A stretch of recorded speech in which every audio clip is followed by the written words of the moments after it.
Philly beats. Am I weak? Rap now, cry later. Am I just made it through? Am I a chronic abuser?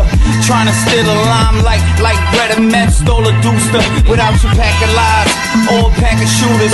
Just my wise guys in a pack of... Hello, ladies and gentlemen, and welcome back to the UWN, the Urban Wrestling Network. I am Michael Larkin, joined by Daniel Kremens. This is the Adrenaline Rush podcast.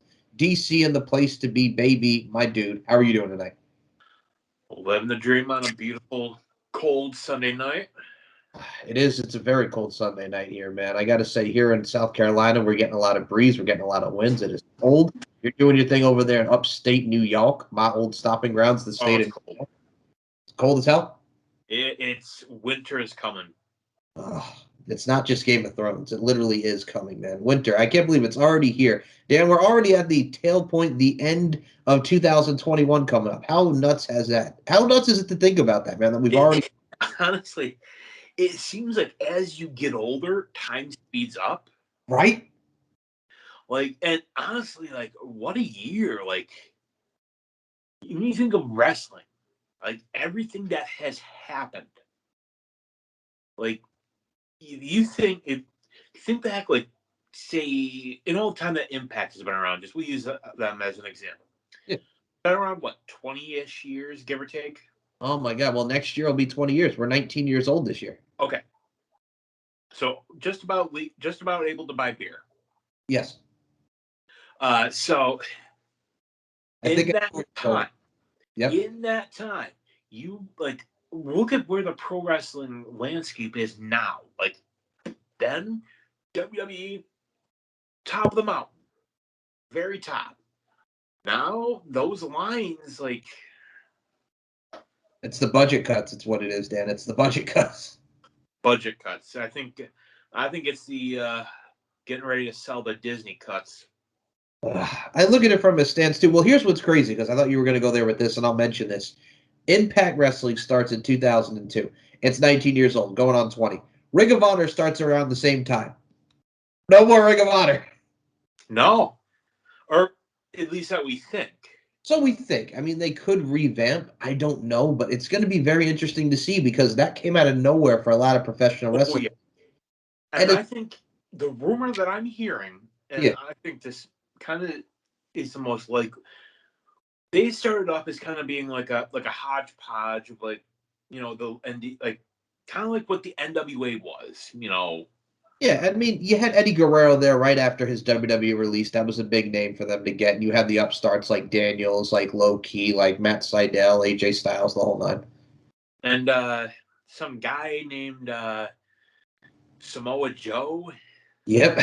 2004, longest reigning Ring of Honor champ, friggin' over a year being undefeated. Oof. And good old guy, some straight edge guy named Phil Brooks. CM Punk with his Pepsi. Okay, I gotta say right now, if he ever breaks out the Pepsi plunge again, I will go nuts. I love that move so much. You know, I remember at a house show I saw that, and like they teased it, and like the crowd, of course, went nuts, and it got blocked. Well, because you can't do the Pepsi plunge because it's the game. It's a pedigree. You can't do that. Well, not only that, but it's like you look at WWE when Taz came in. The rumors were nobody wanted to work with him because they thought he was dangerous. Yes. Maybe with the Pepsi plunge, people thought, well, you know, you're taking a pedigree off the top rope. A lot could go wrong. Now, you know, it'll be, and you, with Ring of Honor, the rumor I'm hearing, and this is what I would like to see, because I don't want to see them go under. I don't want to see that at all.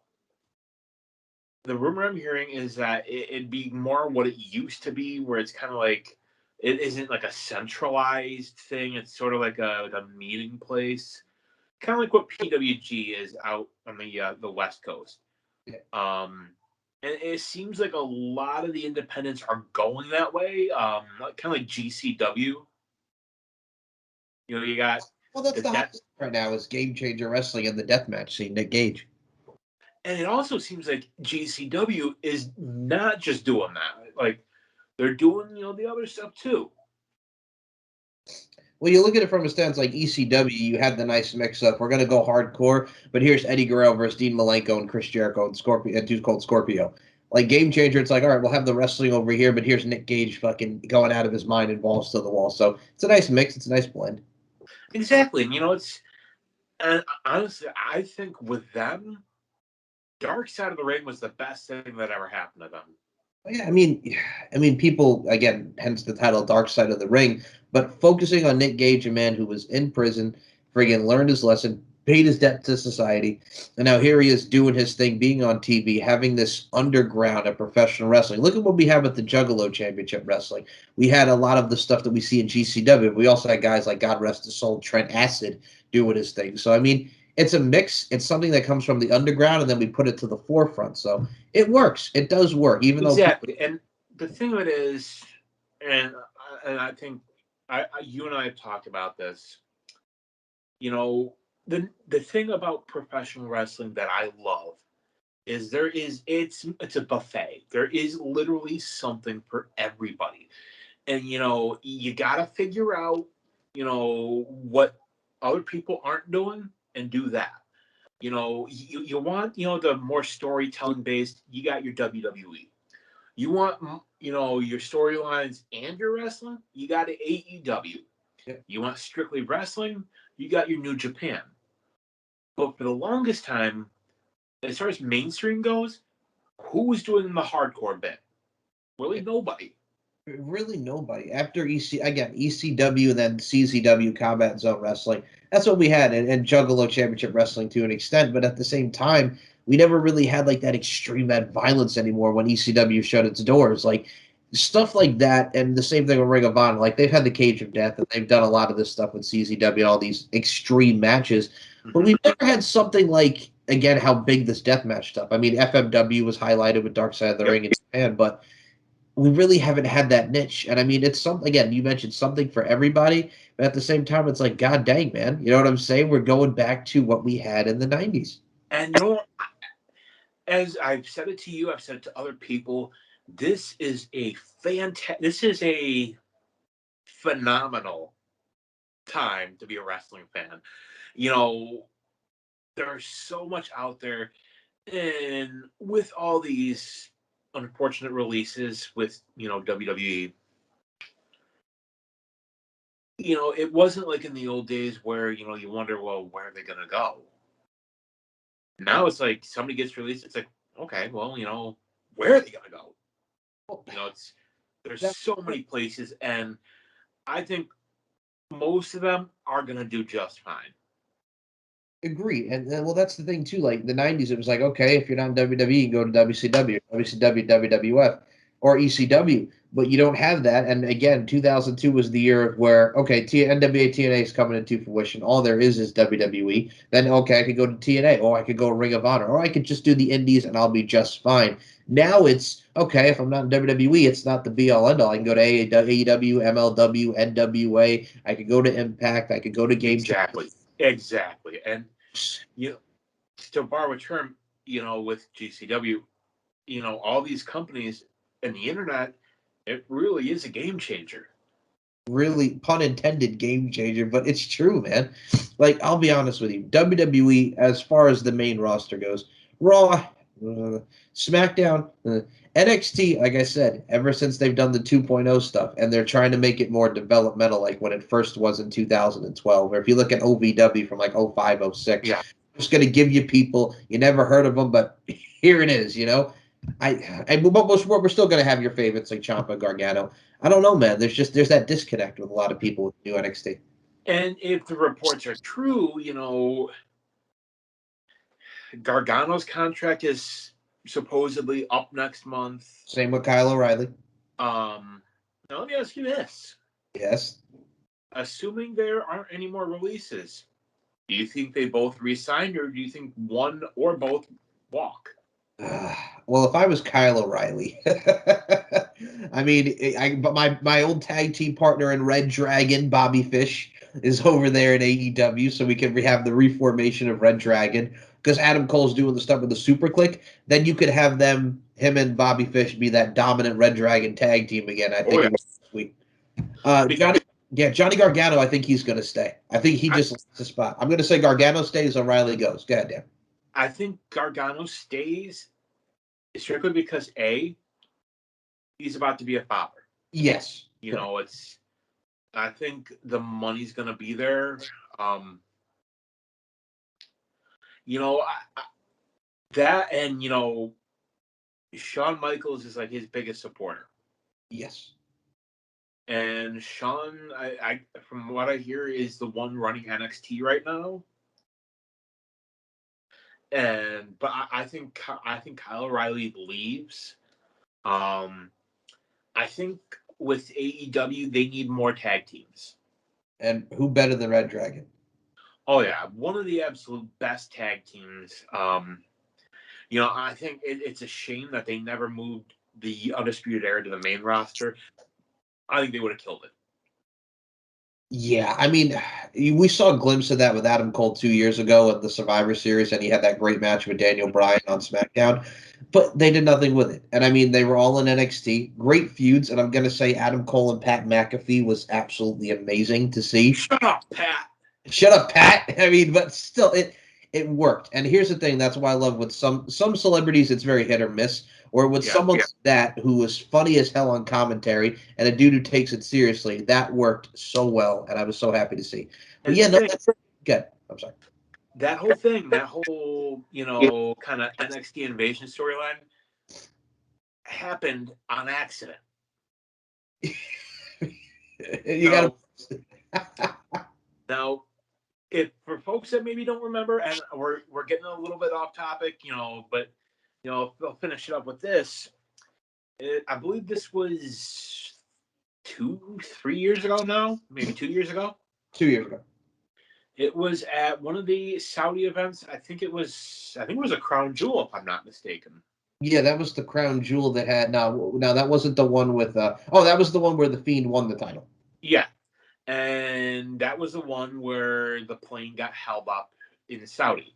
Yes. Now, truth be told, that episode of SmackDown was up the road from me in Buffalo, New York. Yes, sir. And they needed people.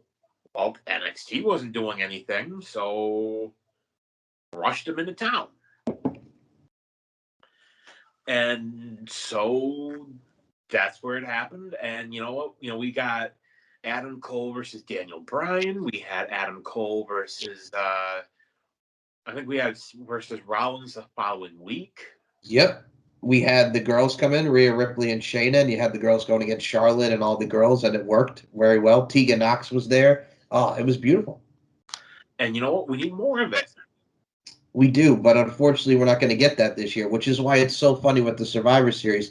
We are getting it. They're in AEW. Most of them are in AEW now. Yeah, but I'm saying for the Survivor Series, we don't have like Raw and SmackDown and NXT because who are you going to have NXT? Braun Breaker? And I love Braun Breaker, but that name is still so fucking dumb.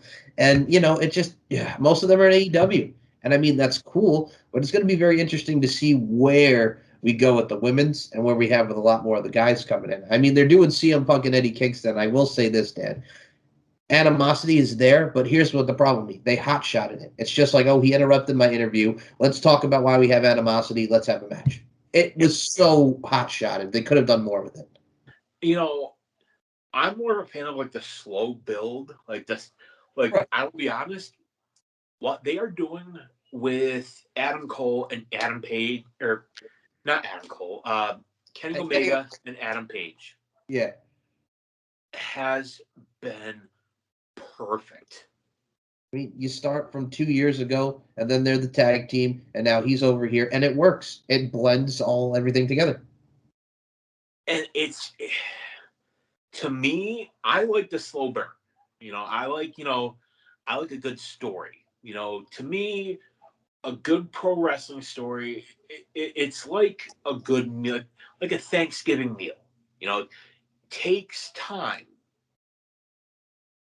But once it's done and you get the payoff, it's so good. It's phenomenal. And that, folks, is where we go into our topic today. We are going to be talking about the TNA/Impact career of the phenomenal AJ Styles. Now, I'll say this. I remember him doing some matches towards the tail end of WCW. He does the match on, I believe it was Jacked with the Hurricane, which was good. I remember seeing that. And then TNA starts up. Here comes this young start, the Spiral Tap. I'm talking about Jerry Lynn with him. I'm talking about so many people that are encompassed in that match. He is the X Division champion, and he's off to the races from there. So how funny is it just to see like these ex WCW guys toward the latter period of WCW before it shuts down at the start of TNA, and here's AJ Styles right in the forefront. It kind of makes you wonder, what if, like, what would have happened if? Now, let me ask you this. Do you remember who his tag team partner was in WCW? Oh my God. I just remember him being there, to be honest with you. It was like very brief, so I don't remember his tag partner. Who was his tag partner? It was a guy by the name of Air Paris. Okay. I just remember the name was Air Paris and AJ Styles. It was like the last, God, I don't know, maybe year WCW. Yeah, that was when they did like the cruiserweight tag titles and Elix Skipper and Kid Romeo. And one of the ugliest title designs of all time. It was so bad. That I remember. Like, it's like one of those things. It feels like a drunk design. Well, again, you're at the end period. You don't care. Here's some cruiserweight tag titles. Why? Because why? Who cares? So here you go. And, you wonder if it had gone the other way and WCW had won, what would have happened with AJ Styles? Oh man, see, I could see him staying there, and they could do something with him. Because I remember at the time they did offer him that deal. I mean, you had Les Thatcher's Heartland Wrestling Association there, and you had a lot of developmental within WWF. But he's like, no, I'm not going to move away from my family. And I got to say, that was a very smart decision because what we saw during his TNA tenure. Exactly. And not only that, but like, you kind of again got to wonder, makes you wonder what if. But, we get the upstart of AJ Styles, X Division star, I think, had he gone directly to WWE, he may have done okay. I mean, he certainly wouldn't have done what he has done. Well, I mean, look at the time period here. We're talking about like a year after WCW's gone from 2001 and then to 2002. Like they had the cruiserweight title. He could have had great matches with the Hurricane, Tajiri, Jamie Noble, Billy Kidman. But at the same time, he would just be in the cruiserweight division. And honestly, he probably would have gotten released in a couple years. Yes, probably because they wouldn't find anything to do with him. It's like, okay, we have this guy now, just get rid of him. Because they would have thought they would have just kept him here, but he wouldn't go up to here. Because that was in the era of guys like, your Big Shows and, your Batistas, your Brocks. Yep, your Cena's. Even though, if I remember right, at Survivor Series a couple years ago, he had a good match with Lesnar. That he did, yeah. That was back in 2018, I believe, when he was the WWE champ. Yep. So, I remember, like, in TNA, I kind of knew who he was. I remember seeing him in WCW a little bit. And I was like, okay, yeah, I remember this guy. And you and I have talked about it on the show multiple times. That triple threat match with Joe and Daniels. See, it's funny because, again, my time period for AJ Styles, I missed the 2002 to 2003 time. All I knew was he was X Division champ, the Spiral Tap, won the X Division title. So we get to 0405. He's this big mainstay. He's teaming with Jeff Hardy and the Macho Man against Jarrett's group. He's involved in the mix. He's wrestling with P.D. Williams for the X Division title. He is a marquee player. But then you get to 05. He wins the title from Jeff Jarrett with Tito Ortiz as the special guest referee at Hard Justice. And then he's involved in the mix. He's taken on Sean Waltman. He's having an amazing match there. He is really there, but at the same time, he's also in there with Samoa Joe and Christopher Daniels in one of the best triple threat matches. Easily. Even, hands down. Because to me, like, that match, and to me, it's a perfect triple threat. You know, because you've got, you know, your high flyers, you've got, you know, your technical, you've got, you know, your all rounders. You literally, it was a perfect melding of styles. And the No best pun intended. No pun intended. But the best part you also have to remember here is Samoa Joe did not take the pin because this was at the start of Samoa Joe's undefeated streak. He didn't take the pin, so you could say, hey, he lost the match, but he was not undefeated. The storytelling of the undefeated streak, the storytelling of AJ Styles and Christopher Daniels hate each other, you know, the Iron Man matches, everything was beautiful in how they got full circle back to that triple threat. And I mean, for me, like the year of AJ Styles in 2005, for me, it started with when him and Abyss had that lockdown match. They got the first pay-per-view. The cage match was phenomenal, no pun intended. But that is what really started off for me. The Abyss match, the world title bout with Jarrett, the X Division triple threat, like that was the year of AJ Styles. You know, like you go back to where his, you know, everything that he did in TNA, you know, putting it, and I remember there were a couple things where he kind of went, where I kind of thought, why are they doing this? Like, to me, putting him with Ric Flair, to me, made no sense. Okay, well, I'm going to one-up you, man, before we come back to Ric Flair, because I got to mention it. You're talking about things that didn't work. Claire Lynch. Oh, God. Oh, God. I'm an addict. I'm an addict. That woman was so bad, and then she quit because everybody was going at her online. That poor woman, in a bad, bad storyline, making it look like him and Dixie Carter were hooking up. And if I recall, she wasn't even a wrestler, was it? Wasn't she just an actress? She was an actress, yep.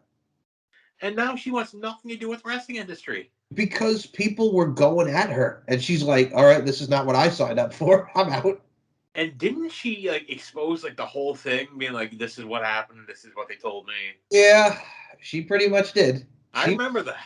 It didn't work, man. It just they tried something, and Christopher Daniels and Kazarian have said this. They tried something, it didn't work. They went into a different direction, and it went into the shitter, like literally into the shitter. And this is where it ties into what you just said. A year prior to this, or two, he's Ric Flair's protege. They're having him do the woo, and AJ Styles has said in his High Spots interview, "That's not him. I'm not the Nature Boy. I'm not going to be Rick's protege. I don't want to wear the robe." But you know, they put him. There were other people that they could have given that to. Robert Roode would have worked very well.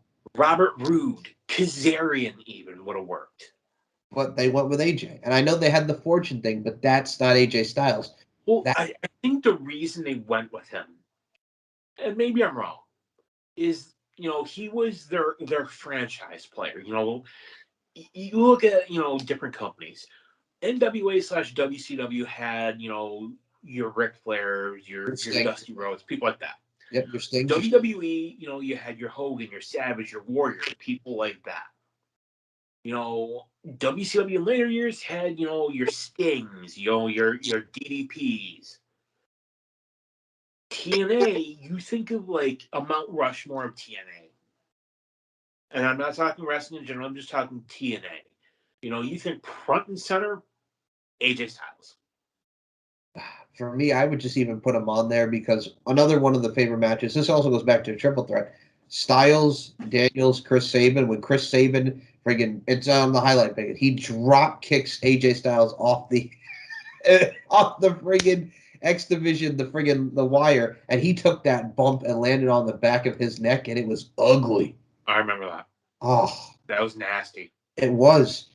But I mean, you're also around the time too, like I mentioned, Petey Williams, but you go from everything that he's done. He's the world champion. They're putting him with Ric Flair. Makes no sense. Then he loses it to Rob Van Dam. And remember, he got pissed at Rob Van Dam because Rob Van Dam was disrespectful in the way he covered him and that whole thing. He didn't want to work with Rob Van Dam. There was beef there.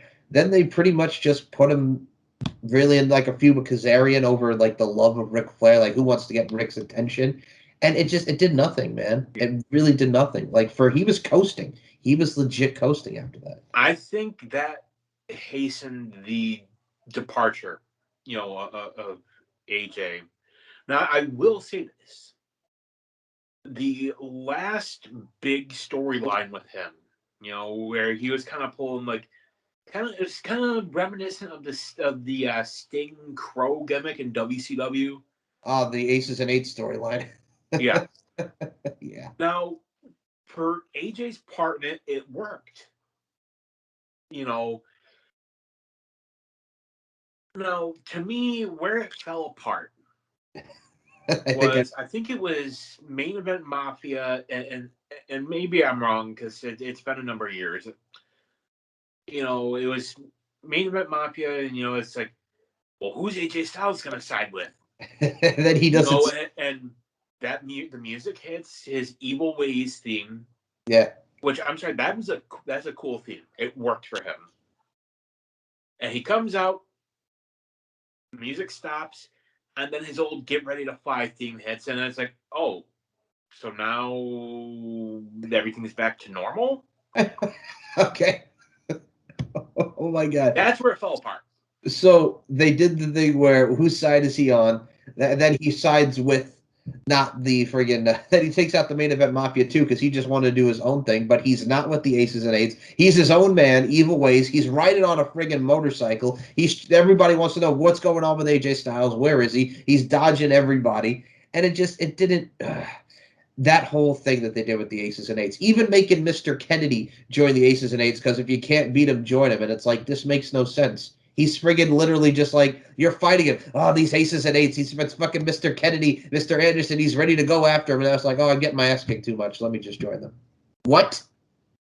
Dude, he was the Buff Bagwell of Aces and Eights. Oh, it just, dude, that time period, it fell apart so much. And for me, I look at it from a stance too, like the Christopher Daniels, like we mentioned, when they were the tag champs, when we mentioned it the last time, the feud with LAX was the best part of their tag team run. And the feud getting there with finally beating America's Most Wanted, that worked. And then they fucking split them up. And then AJ's a heel, and he's feuding with Rhino, and they had that Elevation X match, which is a fucking scaffold match, but with a different name because we have the Ultimate X, now we got the Elevation X with the scaffold match rules. And it's just like, again, he's a heel, but then they make him a face again, and we're just kind of in limbo with what we're doing with AJ Styles. And then it's like, if you remember, again, I'm trying to remember, Bound for Glory, like it was his last year, Bound for Glory. I always thought it was cool how they did that, where you had the Bound for Glory tournament where you win it, you go to Bound for Glory to face the champion. Yeah, Bound for Glory series. And I'm trying to remember, wasn't EC3 the champion at that point? No, when he was going for it, I think that was when he beat Bully Ray, and then okay, now see we're gonna talk about this. He beats Bully Ray, and then he's the champ, but he's like, I'm leaving this company. So he goes out in the car. They pretty much did 2 years later what CM Punk did with the WWE title, but what they did with Cena. But they did it with, he's going to leave with the title, and he's going to just go out the car. And then he's defending the title in Japan. Who's the real world champion, him or Magnus, who won, beating Jeff Hardy in the Dixieland match. Dixieland on it. So, that's what we had to do there. And then, and that was that weird time where he was on his way out. Yes. Well, dude, can you blame him? He's talked about the Stone Cold podcast. He said in interviews, you want that man to take a decrease in pay there. You want him to take a pay cut.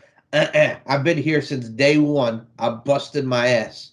I'm not taking a pay cut. What the fuck you talking about? He didn't say verbiage, but he's very right in his sentiments. Why would he? Why exactly? And then he's like, all right, I'm out of here. And then he goes to New Japan, kills it. Beats Okada. He beats Okada. In his first match. Yes. Or was it the second match? It was either the first or second, but the main thing is he beat Okada. It was the second match because that was when he won the IWGP Heavyweight title. Oh, thank you. Yes. And I remember, he did well. He was a 2-time IWGP Heavyweight champion, if I recall. And then, it came time, his contract was up, and it was going to be, well, where's AJ Styles going to go? And then everyone's like, he's going to go back to No. He's going to go to WWE. Everyone was like, oh, he's going to go back to TNA. No. No, not after. No, not after all of that. Oh no. And then again, it gives you one of the greatest Royal Rumble debuts. Roman Reigns' face is like, who's this? And then the I pop. will counter that and say that was the greatest. Okay, the greatest. Fair enough. Fair point, Dan. But he comes out and he's like just walking. Then the hood comes up and everybody's cheering. It's AJ Styles in the WWE. Oh yeah, And it like, worked. I remember, like back then, you think you have these fantasy lists with the greatest wrestlers that were never in WWE, and you think, oh, they're just it's never gonna happen. To me, he was like to TNA what The Rock was to WWE. And I just figured he was never gonna go. He was never gonna make it to WWE. But he did. And then he's had an amazing, not as amazing as I would like, but he's done well. He's done very well in WWE. World champ, tag champ. Nice. Yes, twice. IC champ. No, was he? No, he wasn't IC champ. I know he was champ. Not yet. Not yet. So he was US champ, tag champ, world champ. So now all he really needs is the Intercontinental title. Intercontinental title. He needs the Universal title. SmackDown tag titles. Yep, but he's getting there, man. Hell, God, if he gets the 24/7 title, I mean, hell, if Jeff Hardy could chase it, why not AJ Styles? You know what? At this point, everybody's had that thing. Everybody's had that thing, but okay, I'm gonna bring this out because we're shooting the breeze on some AJ Styles, and I have to mention this moment because we mentioned Japan there. AJ Styles wrestled a great match with Hiroshi Tanahashi on Final Resolution 2006. But do you remember who he was feuding with at that time? I don't. So he wins the TNA the Wrestler of the Year award or whatever it was. He gets the plaque. He's feuding with a Shannon Moore. Shannon Moore, who comes into Impact at the tail end of 2005 after getting released from WWE the first time. He's fucking feuding with Shannon Moore in early 2006 because he hit him with the plaque. So AJ Styles and Shannon Moore at the time.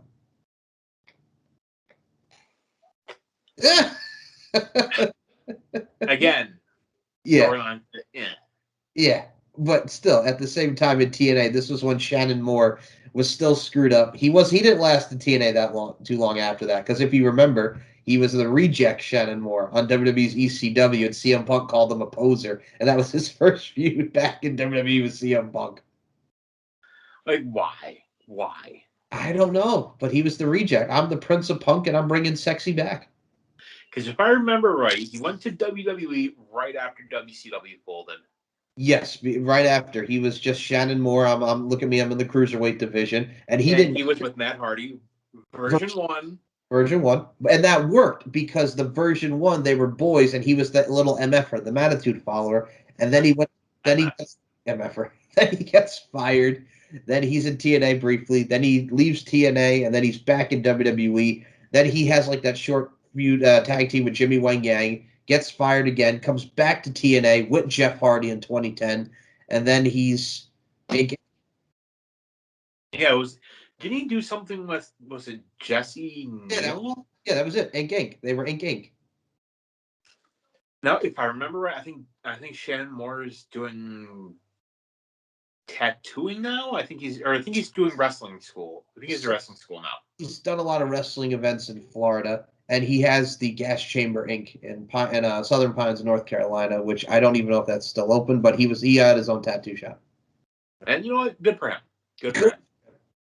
But AJ Styles, going back to that for a second, like he got to wrestle Hiroshi Tanahashi because that was a big thing, bringing in Tanahashi around that time in 2006. And then again, we're talking about all these matchups. For me, like it was great to see him. And we mentioned the tag team, the X Division run, and the TNA run. Now you mentioned Ric Flair, but what got me was he wins it at Bound for Glory. That celebration, everyone's in the ring, from the crowd, everybody, because they're so happy AJ won. Then they did AJ Daniels and Joe, but this time it was for the world title. Match was still good, but it was not the level of what we saw 4 years prior. You know, I think it's the old thing. It's the old, to borrow a phrase from good old JR, they went to the well one too many times. That they did. And this was also, remember Samoa Joe had the friggin' Mike Tyson tattoo, and he looked ridiculous. Oh, God. What was it? The Nation of Violence? The Nation of Violence. You also got to remember that was that Samoa Joe and that gimmick, which was terrible. And Christopher Daniels was just Daniels, not even Christopher Daniels anymore. And just, they pulled the WWE before WWE did and just dropped the first name. Yep. Oh, God. Now, here's the bad part about this. Do you remember who Daniels wrestled like right after that? God, I don't. So they bring in your feature presentation, Sean Morley, the former Val Venus. They do the strip poker, and that was Christopher Daniels' first pay-per-view in the year of 2010, him and Sean Morley. And they had Val Venus go over. After years of being a jobber to the stars, here he is beating Christopher Daniels on pay-per-view. Your feature presentation, Sean Morley, baby. And he didn't last in TNA long either, if I recall. Oh my God, it was terrible. The last thing he did was he pinned Jeff Jarrett in the bathroom. Then he was gone. Why? Jeff Jarrett had a bounty on him, man, or whatever that they were doing, and they needed to collect that money that I've accrued over this time. And he went to the bathroom and pinned Jeff Jarrett. And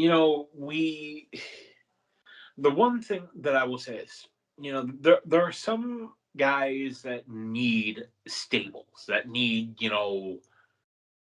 that rub from the others. AJ never needed that. I mean, you talk about stables, like he was in Fortune. He was, oh God, remember the front line against everyone against the main event mob? He was part of the TNA front line. But no, I mean, they did it. But yeah. AJ with Gallows and Anderson in WWE worked well because, it worked in Bullet Club, but in TNA, Fortune was cool for a little bit, but I mean, look at who they had, the key players that they had. They had Robert Roode, they had AJ Styles, they had James Storm, you had Kazarian, Desmond Wolf was in there for a little bit, Nigel McGuinness. But yeah, still, it was kind of... Yeah, they had Big Bob. They had Big... Yes. Big Bob. Oh, Lord. Okay, so I got to bring this up, too. When it comes to AJ Styles as well, we mentioned how bad Claire Lynch was, and we talked about Evil Ways, which was a great song. But for me, also around that time period, the exit of him losing to Magnus and just getting out there for the rightful reasons. The only thing that I also was not a fan... Okay, so I wasn't a fan of it, but at the same time, it was funny just because they were making him goofy when he was with Kurt Angle, and it was him, Kurt Angle, and Tomko, and fucking he's like him and Kurt Angle are feuding, and it's an amazing feud. Oh, but yeah. the Gators, they want to tickle the Gators, and him and Karen Angle are getting married. They don't know they're married. He kisses the bride. It's funny, but he's goofy, and he's freaking kissing Karen Angle. Funny, but at the same time, it's like you're making poor AJ Styles be all goofy. I remember at that time, which, God, this was probably like, what, 07, 08-ish? That was around 08-ish when they did the Kurt Angle feud. Because I remember, actually it was 07, because I remember it was Turning Point, a very infamous moment in TNA history. Oh, God, where Samoa Joe cut the promo, and Kevin Nash is right in the ring. If I remember it was supposed to be Tomko, Styles, and Angle versus Hall, Nash, and Joe. Yes, or what? I don't remember if it was either Christian or Kurt Angle was in that match. I can't remember. It was either Christian Angle and Tomko. It was Angle, AJ, and Tomko. Okay. Because I think right then Christian had already gone back to WWE. No, that was 2 years before. So this was 07. He didn't leave until like later 08, early 09. Okay. So anyway, so it was Angle, AJ, Tomko versus Hall, Nash, and Joe. Hall had his issues. Yep. And no-showed the event. And I just remember, like, you could tell that Nash was not happy. Well, he tells the story. He slapped Samoa Joe as soon as they got back to the back. And I just remember, like, you just see him, he's leaning against the ropes, just shaking his head. I mean, he knew Joe was right. He was, but it's still, you're being a dick. Did Joe cross the line? Literally, yes. No, again, no pun intended. No pun intended, but literally, yes, he did. Yeah, he went all in. Again, no pun intended. No pun intended. Well, you're also missing the best part of the story here. Do you remember what happened the following night on Raw? I don't recall. So Mr. Kennedy was feuding with Shawn Michaels at the time, and they brought out this all his famous opponents like Mock. There was Marty Jannetty. There was another person. I think Big Daddy Cool Diesel they were making fun of. But out comes this Mock Razor Ramon, Scott Hall. Mr. Kennedy goes up to him. He goes, "By the way, thanks for showing up." They took a shot. They took a shot at it on Monday Night Raw. And I remember that match. It ends up being Nash, Joe, and Eric Young. Eric Young, who had wrestled previously on the card earlier on, and then he's in the main event. And you know what? I've always admired Eric Young. Well, he was, if you want to talk about the ultimate company guy, like you mentioned the Mount Rushmores, Eric Young is up there too. Oh, yeah, gotta be. Gotta be. He makes it work. It's good that he got his sanity back. No pun intended. No, that time pun very much intended. Very much intended. Well, he's doing the crazy guy now with Violent by Design, and it works. Basically sanity. It's just basically sanity with Joe Doring, who is a brute and he can move. And, you had the stuff with Rhino involved, and you're making Cody Deaner not this, but he's funny and it works. And, he was funny and it worked, but then he's the serious guy. And it's like, we've never seen Cody Deaner serious. So, if I recall, yes. Wasn't Cody Deaner at one point didn't he work for the WWE ECW brand? No, that was Colin Delaney. Oh. Cody Deaner, Colin Delaney.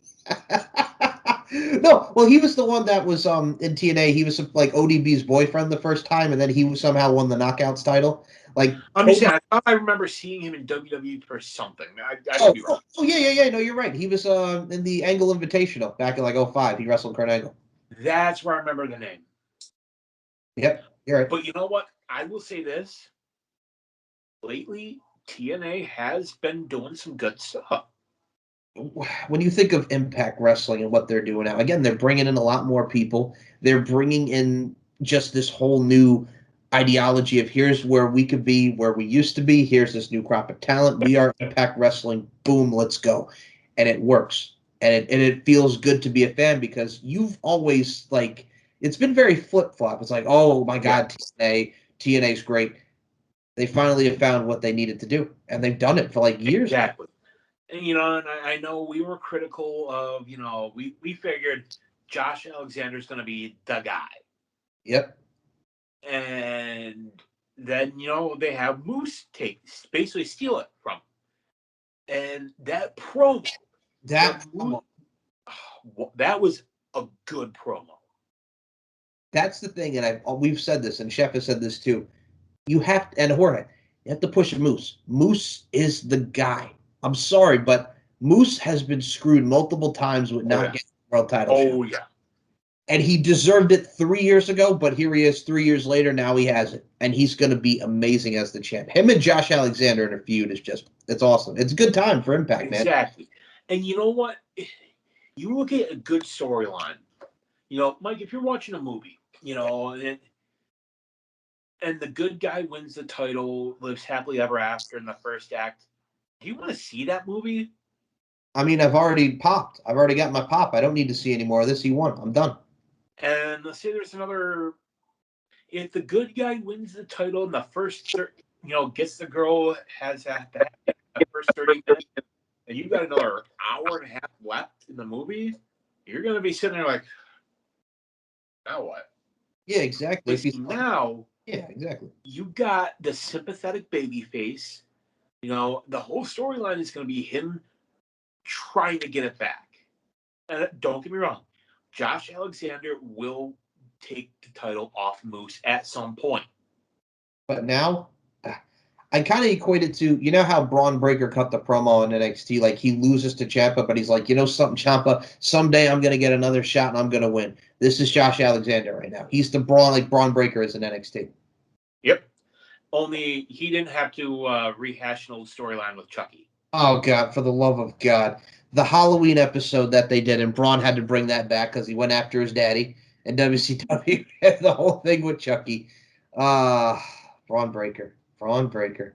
But yeah, no. The difference is also with TNA. We've had some.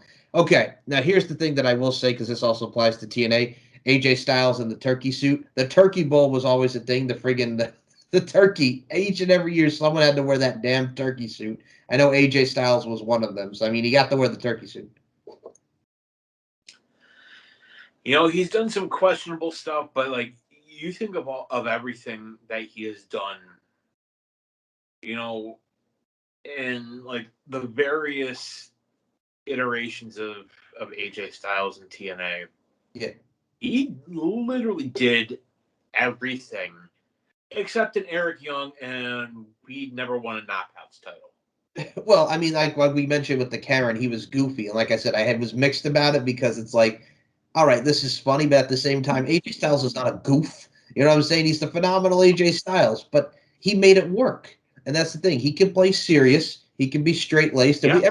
Everybody used to criticize him for promos because he had that accent. Gainesville, Georgia, phenomenal AJ Styles, but again, he improved with his promos. He did. Killed it.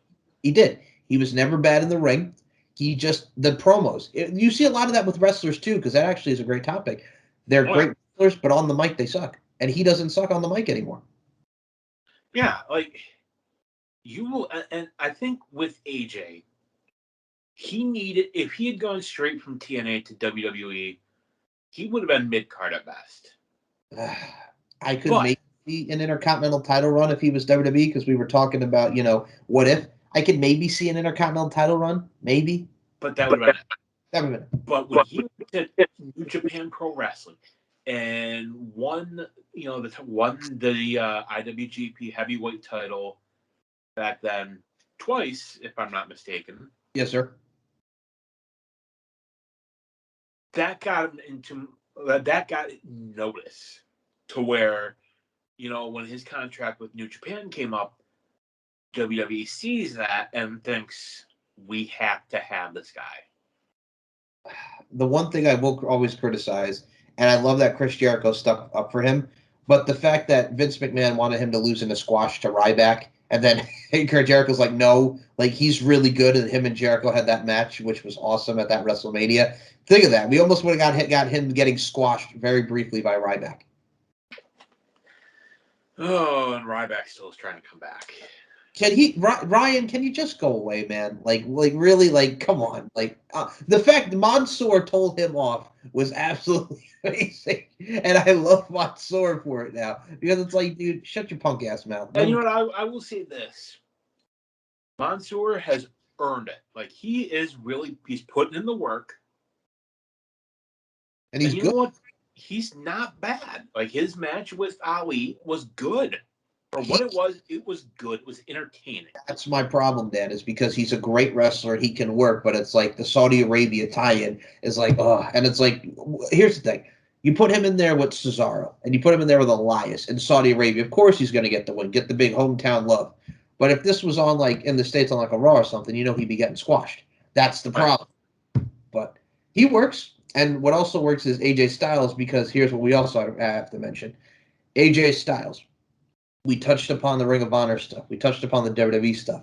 My early introductions that I loved, like the Samoa Joe feud and everything that we mentioned from the early stuff. But if you watch his Ring of Honor career and he's feuding with Jimmy Rave over, because they were both using the same move, the Styles Clash, and his was the Raves Clash and everything that they were doing there. So the loser had to not use a Styles Clash anymore, and AJ won. So that was when Jimmy Rave changed up his finisher to a pedigree, which was called the Greetings from Ghana.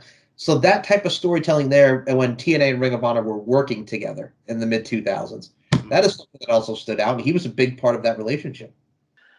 And then that relationship soured, sadly. Badly. And then it went, yeah.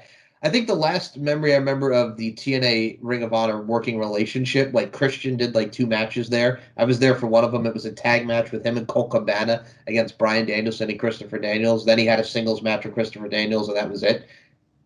And if I remember right, there was also, I think Matt Hardy also did a couple little spots there. After the Matt Hardy Edge Lita thing, yeah, he wrestled Christopher Daniels and he wrestled a match with Homicide. And that was again before the whole broken That was before he was broken. Yes, he got love, and then Jeff Hardy when he left, and when he got fired in 03, then he went to Ring of Honor as Willow the Wisp before he was really Willow, and he got booed out of the building. Yeah, and no one wanted to really see that gimmick. No, because it's like we don't know this gimmick, and we don't want to see this. Just be Jeff Hardy. And then we had Jeff Hardy a year later in TNA for the second anniversary show with AJ Styles, which that was my early introduction to TNA, was that match. Now, I'm going to ask you, here's how I'm going to put this. AJ Styles and Jeff Hardy have had a lot of great matches in WWE and TNA. Like, that was a dream match for people at the time, because here's this 2-year-old company, here's this guy at the forefront, and he's wrestling Jeff Hardy. Like, that's awesome. Yeah. I think with that, it's you bring in the established name, and it doesn't necessarily. It could be anywhere. It could be anywhere. We've seen AEW do it, and we've seen WWE. Well, they don't really have any new stars anymore. But that's a whole other topic for a whole other time. You have this young upstart company, this little engine that they're trying to get going, and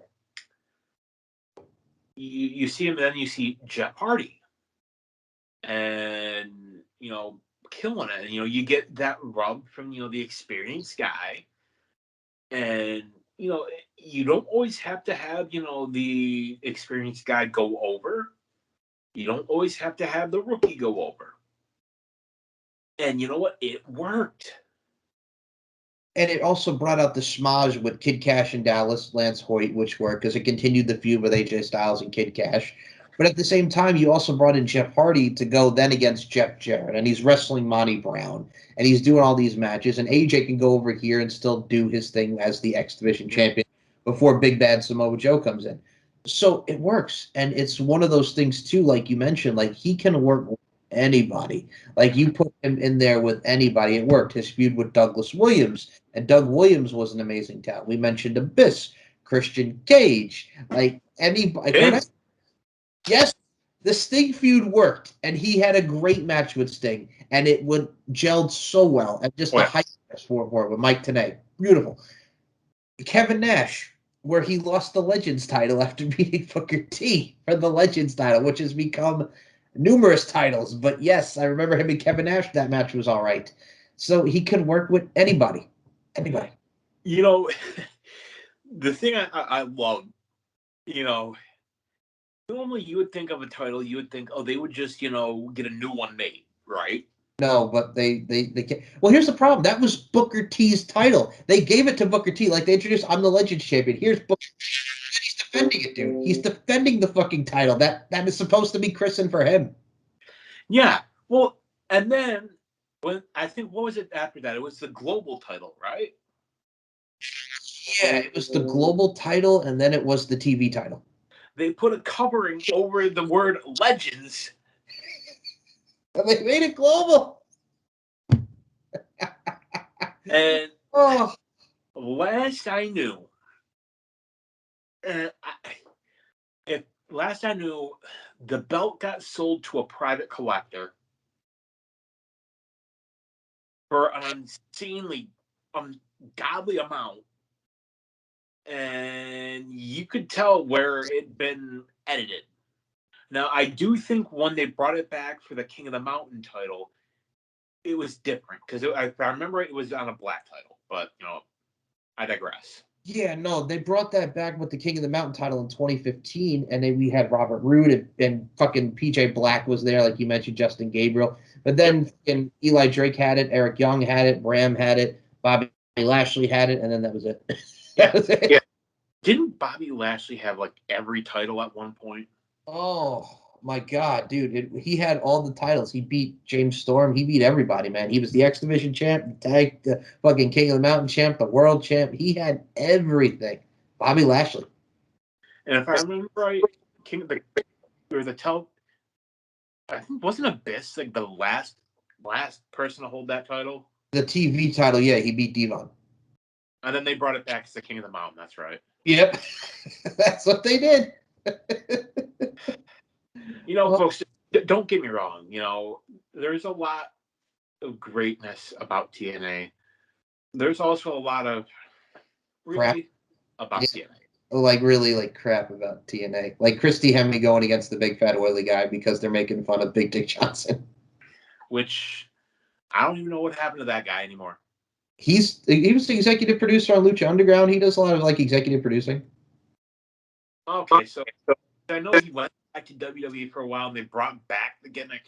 Yeah, for like a brief appearance, and then he was gone. Christi Josef.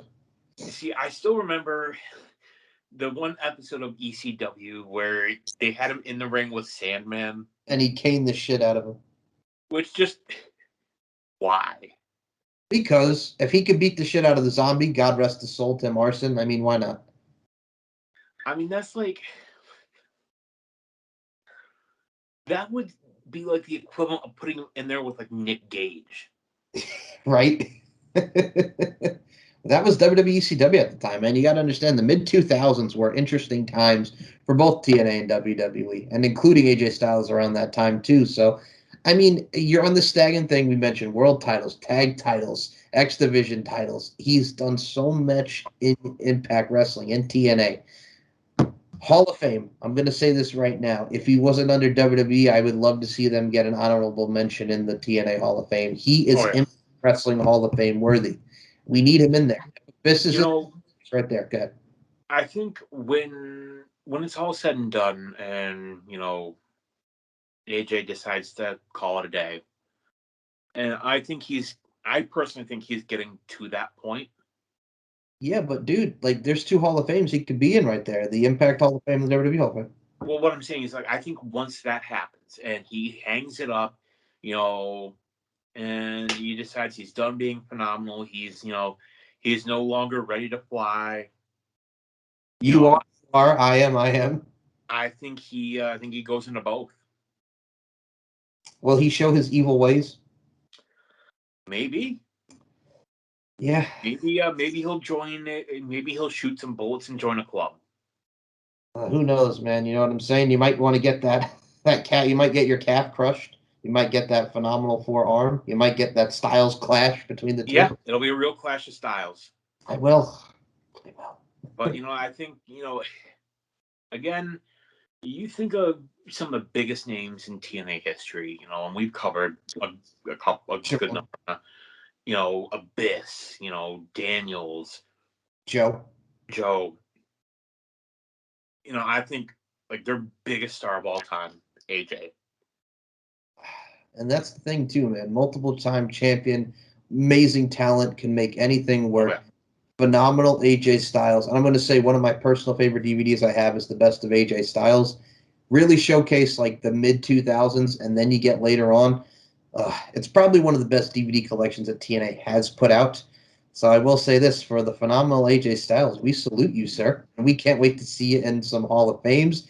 When that day comes, it's going to be a sad day, but your legacy and your legendary status as far as a talent and your overall work, it's going to pay off. And it does show, and it does pay off for years upon years upon years. 20 years almost of AJ Styles, Dan. 20 years. Yeah. Well, if you think 20 years if you come out of the WCW. WCW, well, 20 and a half, if you will. But you know what? Again, to me, he's one of the greatest of all time. One of them. And there'll never be another like him. There won't. And he still can pull off some of the amazing moves from the phenomenal forearm, from the springboard 450, from the Styles Clash, the calf crusher, that DDT that I love so much, the reverse DDT off the ropes. We have not ever seen him do another spiral tap, which I miss because I love the spiral tap. That was one of my favorite moves. But man, so innovative, so creative. Oh, yeah. The phenomenal AJ Styles. We got ready to fly in this episode. We felt the adrenaline rush. We did. So Dan, before we close this out, we have a lot of stuff coming, guys. We're going to have a guest on the next episode. We got a lot of great topics to come. So, man, I'm going to say the next few episodes of the Adrenaline Rush podcast, stay tuned, because it's going to be a lot more fun like we've had in these past episodes, man. It's going to be phenomenal. And with that being said, For Daniel Crimmins, my name is Michael Larkin. Thanks so much for listening to the Adrenaline Rush podcast right here in the UWN, the Urban Wrestling Network. We have coverage with Impact. We have the MLW coverage. We have the Demon S show. We have interviews. We have everything combined with the Urban Wrestling Network. So, guys, go back and listen to our content, everybody's content. It's what we do. It's the UWN.